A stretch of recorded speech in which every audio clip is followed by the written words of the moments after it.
Olá, pessoal, tudo bom com vocês? Hoje a gente vai falar de um assunto que eu gosto muito, que são as figuras de linguagem. Vamos lá?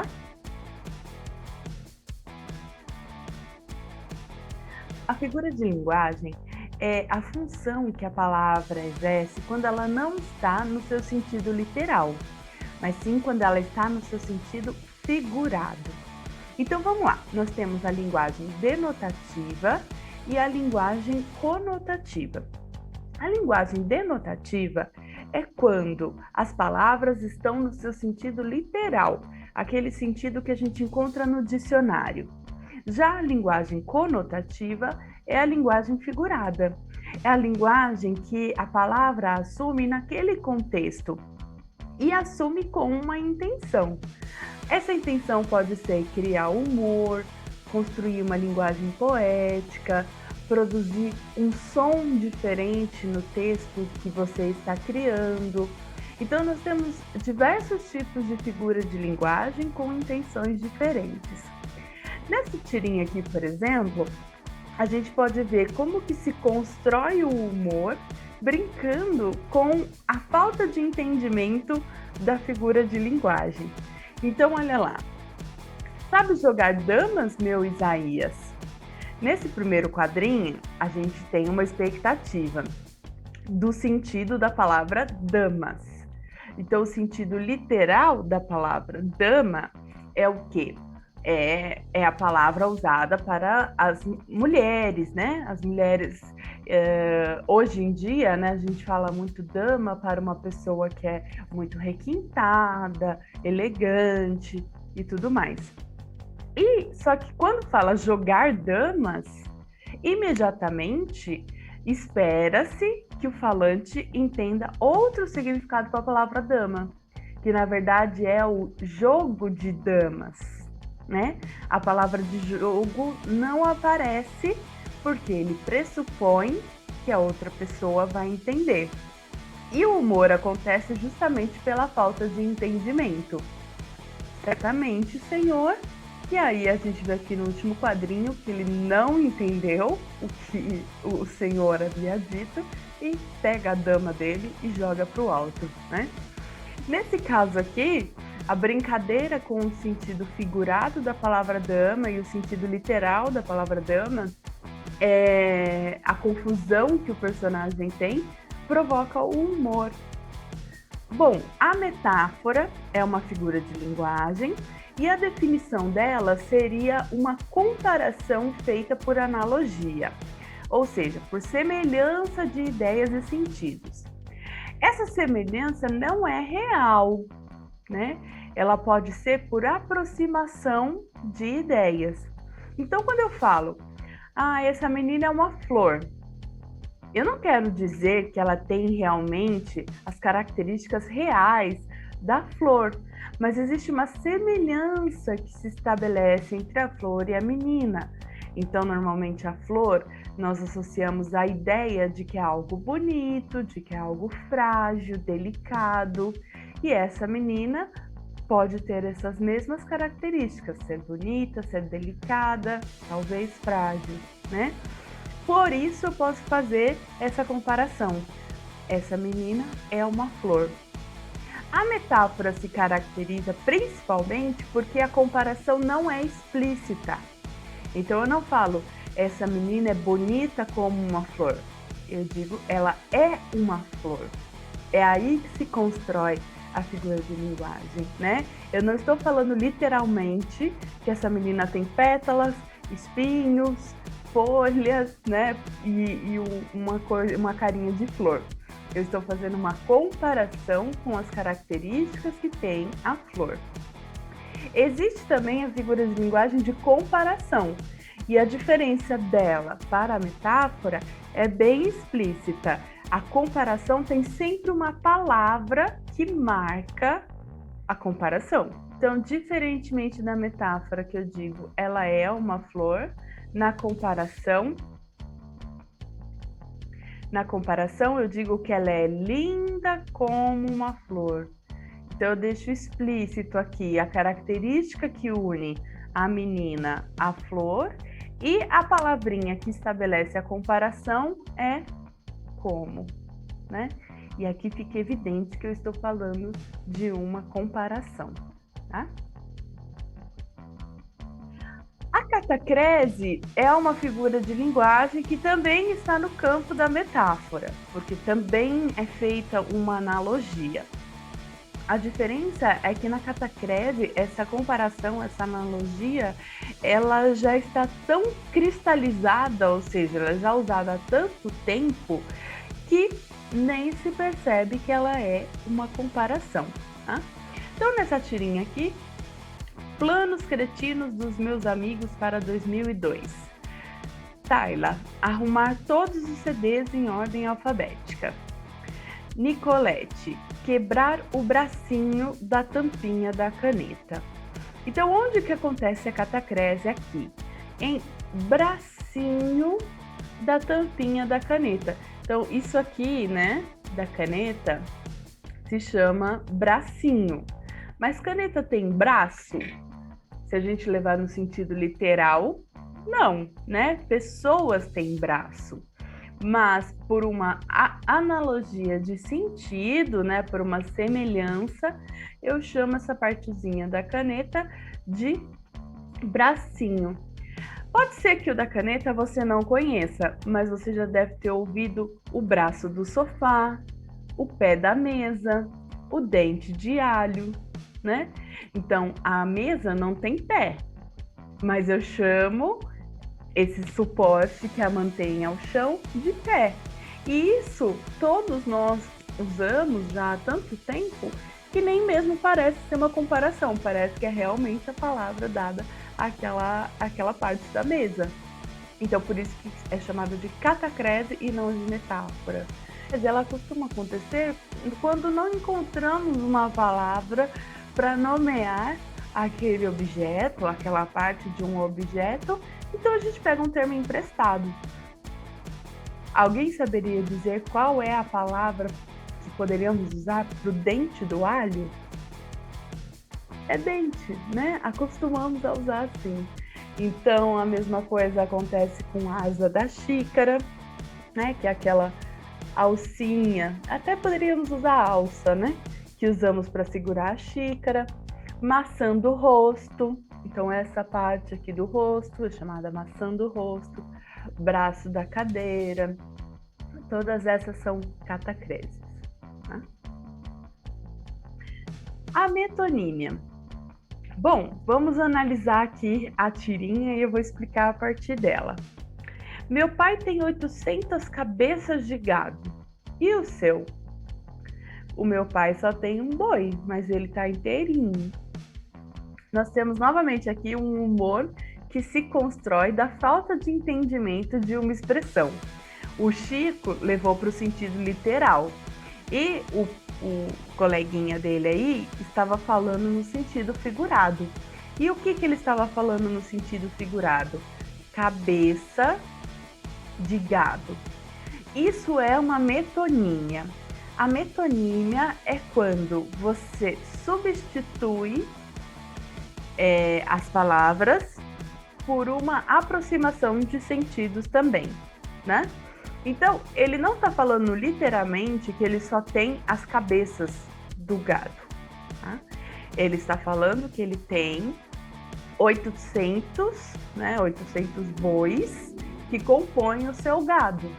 E aí a expressão usada para isso é falar o quê? Cabeça. Nesse caso de metonímia, a gente substitui uma parte pelo todo. Ao invés de falar que ele tem 800 bois, ele fala que ele tem 800 cabeças de gado, né? Esse é um exemplo de metonímia. E o Chico não entende, ele fala, nossa, grande coisa, né, ele ter só a cabeça. Meu pai tem um boi só, mas ele tá inteiro, né? Metonímia, então, é a substituição de uma palavra por outra que tem um sentido próximo. Pode ser a substituição da parte pelo todo, do autor pela obra e etc. Então, um exemplo do autor pela obra. Ah, o que você está escutando aí? Eu estou ouvindo a Anitta. Você não está ouvindo a Anitta de verdade, a própria Anitta falando com você. Você está ouvindo a música que a Anitta fez. Mas você não precisa falar a música da Anitta, porque as pessoas entendem, né, que existe uma aproximação de sentido. Então você pode falar, estou ouvindo a Anitta, né? Eu tomei um copo d'água. Você tomou, na verdade, a água está dentro do copo, né? Ninguém tomou o copo. Então você substitui o conteúdo, né, pelo continente. O uso mais comum da metonímia no nosso cotidiano, que a gente faz muito, é da marca pelo produto. Então eu aposto que muitos de vocês devem ter comido pão Puma. Só que Puma é a marca desse pão, né? Ele, na verdade, é um pão de forma. Outro que sempre espanta é o cotonete. Cotonete não é nome daquele produtinho. Cotonete é a marca. É a marca daquele material que, na verdade, se chama hastes flexíveis com pontas de algodão. Mas jamais você vai chegar em algum lugar e vai falar, eu preciso comprar hastes flexíveis com pontas de algodão. Você fala, eu vou comprar cotonetes, né? Isso acontecia muito na época em que não existiam muitas marcas para falar de um produto, né? Não existia marcas de um único produto. Então, hoje você tem inúmeras marcas de pão de forma, então pode ser que seja menos comum a expressão pão Puma, mas a Puma foi uma das precursoras desse produto, então o nome ficou. A mesma coisa o Bombril, né? A palha de aço, que é esse produto, quando ele surgiu, a Bombril era praticamente a única marca de palha de aço. Então, esse produto virou o Bombril, né? Então, todos esses recursos a gente chama de metonímia. Agora vamos lá, sinestesia. E foi então que ela me deu aquele olhar frio dela. Nossa, quanto tempo eu não ouvi alguém usar sinestesia. Não tinha nada a ver com sino, não. Era puro desprezo mesmo. Aí aqui a olhadinha do elefante, que aliás parecia demais com esse olhar que você me deu agora. O que ele fala aqui? O olhar, nós temos o sentido visão. E frio é uma característica do tato, né? A gente sente o frio pelo tato e não pelo olhar. Então, quando ele diz que o olhar era frio, como ele explica depois, ele está falando de um olhar de desprezo, né? Ele usa a figura da linguagem da sinestesia, porque ele está misturando dois sentidos, olhar, visão e frio, tato. E aí, novamente, o humor se constrói da falta de entendimento, né? O cachorrinho não sabe o que é sinestesia e o elefante aqui fica bem frustrado e lança um olhar frio. Uma sinestesia que a gente usa muito é olha o cheiro.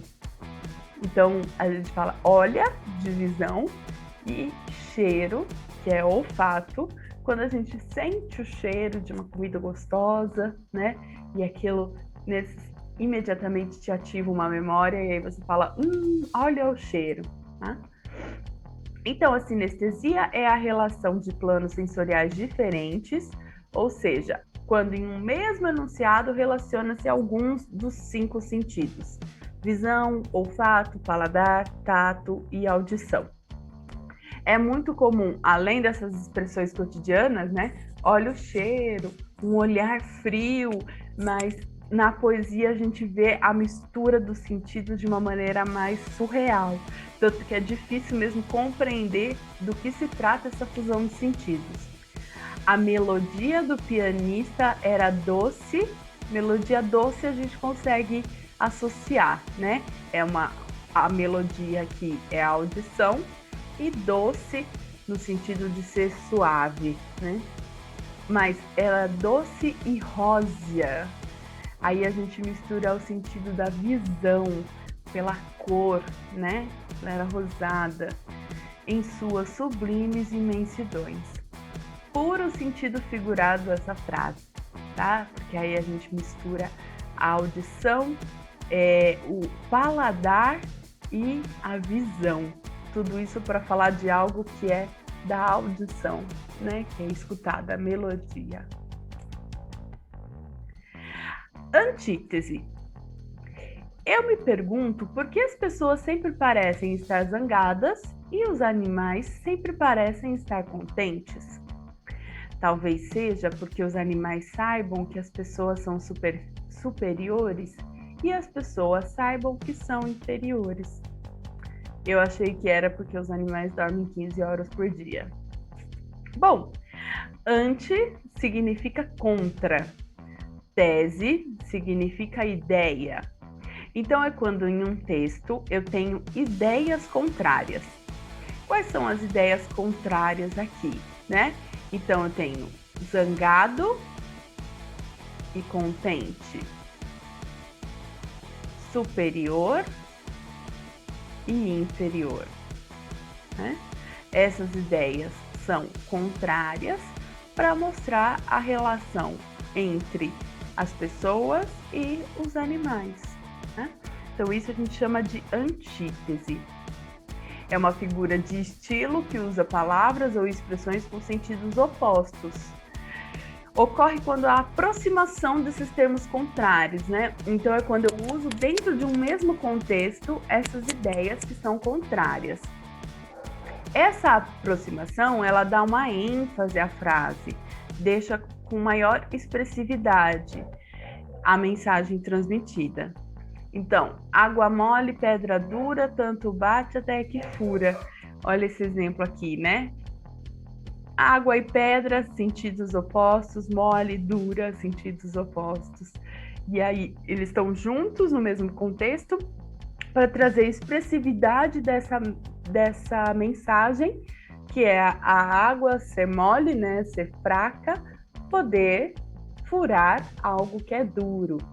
Então, a contradição, a oposição de palavras que aparece aí, aproxima essas ideias para mostrar mesmo como a contradição acontece na vida, né? Já o paradoxo, ele é também uma contradição, mas ela é menos óbvia, né? Então, na antítese a gente percebe as ideias contrárias ali, mas elas não estão necessariamente contradizendo uma a outra. Eu peguei um exemplo aqui da atualidade, que é uma música que vocês devem conhecer, para a gente entender como que funciona o paradoxo.